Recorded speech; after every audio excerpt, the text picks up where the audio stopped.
How to make YouTube videos if you're scared. First of all, why are you scared? Why the fear? Let's start there.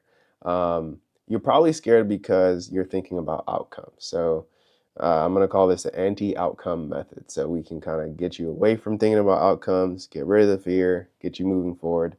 So the reason you're scared is because you don't have proof in your mind that what you're thinking of doing is going to work. So that sort of uncertainty, it creates fear because you're like, oh, what if I do this and I don't work? Whatever this is, we all have like a definition of it in our head. So let's say for you, it's like, maybe it's even vague. Like I just want to have a successful YouTube channel, or I want to have a bunch of followers, right? Or subscribers. And you're thinking when you sit down in front of that camera, if you even get there, damn, is it gonna turn out into a bunch of subscribers or a successful YouTube channel? I don't know. That it's that doubt, right? But that doubt, again, it's always tied to some kind of outcome. I'm doubting whether me putting my energy into this and my effort into this is gonna produce the outcome that I want.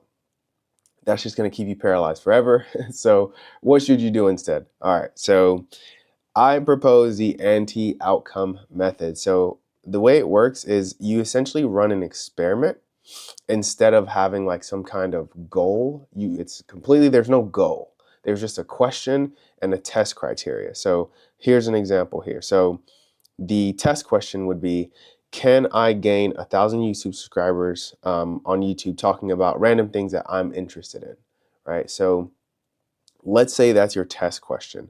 What's your test criteria? How are you going to do that? Upload 100 videos. This is actually mine. I wrote this out when I was coming up with this. I was like, let me just use me as an example. So this is my test question. I have no clue whether I can just show up on YouTube, talk about whatever I want, and still get like 1,000 subscribers. To me, that would be pretty dope. And so I'm gonna run this experiment. I'm gonna upload 100 videos. So it's volume based, right? It's not outcome based. It's based on what I can control. The only thing that's outcome based is this test question, but this has nothing to do with what I'm actually going to sort of impose on myself. The only thing I'm imposing on myself for the test criteria is this part here. So upload 100 YouTube videos. So I'm going to upload 100 videos, and then I'm going to also create the videos in a way that's easy. So you can see I'm focusing on output, action, right, with that number one. And then number two, I'm also going to focus on things that I know create friction for me. Like I'm the type where I'm thinking about like the camera setup and I'm going to have this dope background where, you know what I mean? Like that's me. So I'm trying to make it in a way where it's like, bro, just put the camera wherever. Like right now I'm sitting, there's nothing cool or fancy here. I'm sitting on the floor in this random, in the room.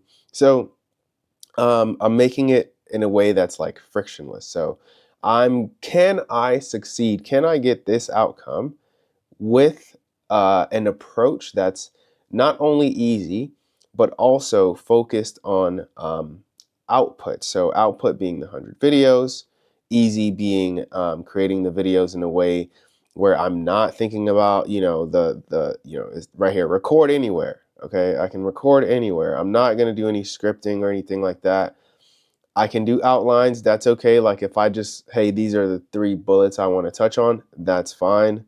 And then talk about whatever I want. So what I mean by that is a lot of times you'll hear people talking about niches. So, oh, if you're going to start a YouTube channel, do it on, I don't know, makeup or something. That was the first thing that came to mind. Makeup, makeup YouTube channel. But if you start talking about makeup and then you start talking about, basketball, and then you're talking about like geopolitics, it's a recipe for disaster. And then you'll hear other people say, no, like you're the niche, be yourself. It's better to, develop a following based on who you are, as opposed to developing a following based on some topic that you might not want to talk about every day, right? So again, I don't know the answer, right? So I have to do this test criteria. And at the end of the 100 videos, I will have to evaluate like what happened. Did I gain the 1,000 subscribers or not?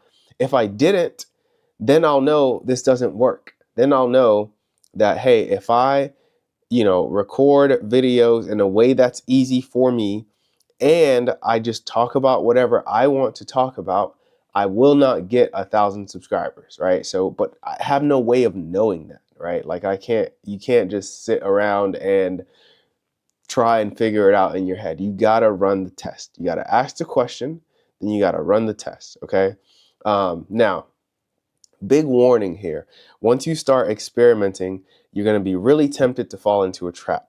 And the trap is um, you're going to keep wanting to think about outcomes, right? So you're going to start like naturally moving away from your experiment setup, and you're going to start thinking, having those doubt, the voices of doubt being like, is this really going to succeed?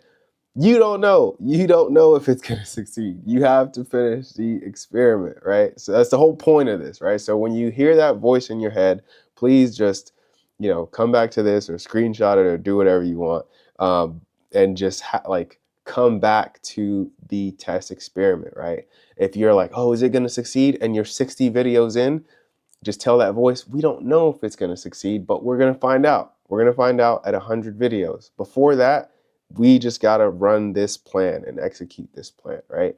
This experiment. And then we'll decide at the end of the 100 videos. All right. Okay. Stay creative.